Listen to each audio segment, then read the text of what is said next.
قبرستان کے اندر ایک 10 سال کا بچہ بیٹھا، گلے کے اندر بستہ ڈالا، سکول کی وردی پہنی ہوئی اور قبر پر بار بار ہاتھ مار رہا تھا اور کہہ رہا تھا ابا اٹھ، ابا اٹھ، استاد جی نے کہا ہے کل یا ابا کو لے کے آنا یا فیس لے کے آنا۔ اب بتا میں ابا کہاں سے لاؤں، فیس کہاں سے لاؤں؟ ساتھ والی قبر پر ایک بندہ بیٹھا موبائل پہ بات کر رہا تھا اور کہہ رہا تھا میں نے باپ کے قبر کے لیے پھولوں کی چادر کا آرڈر دیا تھا، ابھی تک آئی کوئی نہیں۔ وہ قبر پہ ہاتھ مار کے کہہ رہا تھا نہ ابا ہے نہ فیس ہے، ابا میرے ساتھ چل میں گھر نہیں جاؤں گا۔ یقین جانو ساتھ والی قبر پر بیٹھے والے نے سنا اور اس نے فون پر کہہ دیا پھولوں کی چادر نہیں چاہیے، پھول تو میرے پاس بیٹھا ہے۔ اس نے جیب سے پھولوں کی چادر کے پیسے نکال دیے اور نکال کے اس یتیم کے ہاتھ میں دے کے سر پہ ہاتھ پھیر دیا۔ انہوں نے کہا بیٹے ابا نہیں آئے گا، ابا نے فیس بھجوا دی ہے، جا جا کے اپنی فیس کا انتظام کر۔ جام پور میں پتہ نہیں کتنے ایسے گھر ہوں گے جن کی ماؤں نے اسکول چھڑوا دیے، جن کی ماؤں نے قرآن کی تعلیم چھڑوا دی اور کہہ دیا بیٹے گزارا نہیں ہوتا، تیری تعلیم ایک طرف ہے لیکن بہنوں کی عزت کا مسئلہ ہے۔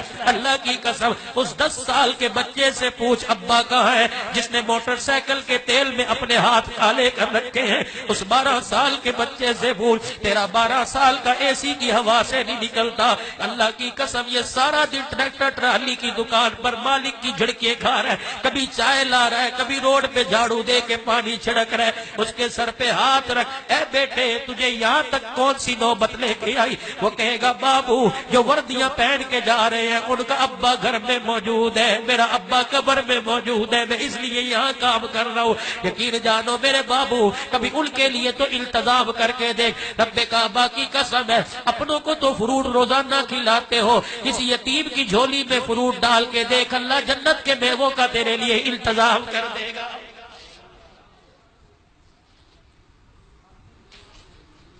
ہمارے حق مزاج بن گیا، آج جتنا ہوتا ہے اللہ کے آگے رو لو۔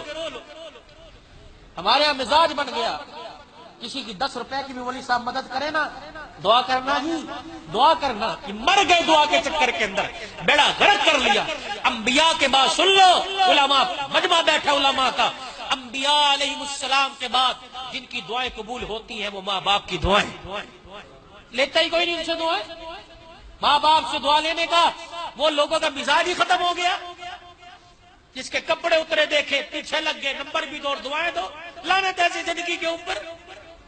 گھر میں ترس رہے ہیں، اللہ فرما رہے ہیں تیرا بوڑھا باپ سفید بالوں والا جس کی وجہ سے میں پورے کنبے کو پال رہا ہوں، اس سے کوئی دعائیں نہیں لے رہا، مانگتا کوئی نہیں اس سے دعائیں، اسے دعاؤں کا کہتا کوئی نہیں۔ 10 روپے کی زکات دینی ہو دعا کرنا جی، عبد المجید صابری صاحب 200 روپے زکات کے آپ کے حصے میں دعا فرمانا، بچوں سے کہنا دعا، کیوں کہوں بچوں سے دعا کراؤ؟ ٹھیک ہے دعا ایک سنت عمل ہے، الدعاء مخ العبادہ، مغز عبادت کا، میں کیوں کرواؤں، کیوں کرواؤں؟ نہ امید کو امید کی کرن دکھا دے، دعا خود بخود ہو جائے۔ بیوہ کی سر کی چادر اترے دیکھے اس کے سر پہ چادر ڈال دے، دعا خود بخود ہو جائے۔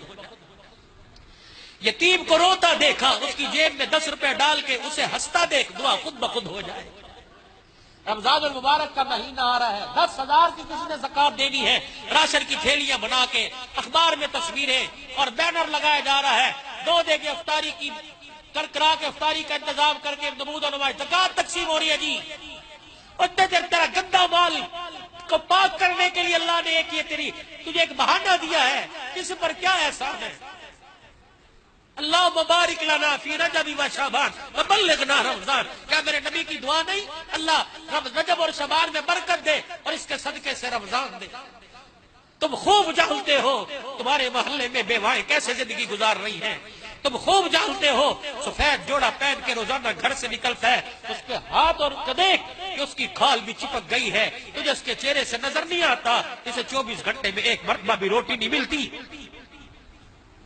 تو اس کے سفید کپڑوں میں مر گیا، تو لوگوں سے مسئلے پوچھتے ہیں اسے زکات دوں کہ نہیں دوں، اسے لگتی ہے کہ نہیں لگتی؟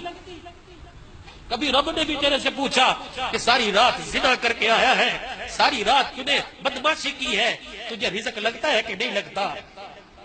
جس نے ساری رات سجدے میں گزاری اس نے صبح اسے بھی کھلایا، اور جس نے ساری رات شراب کے اڈے پہ گزاری اس نے اسے بھی کھلایا۔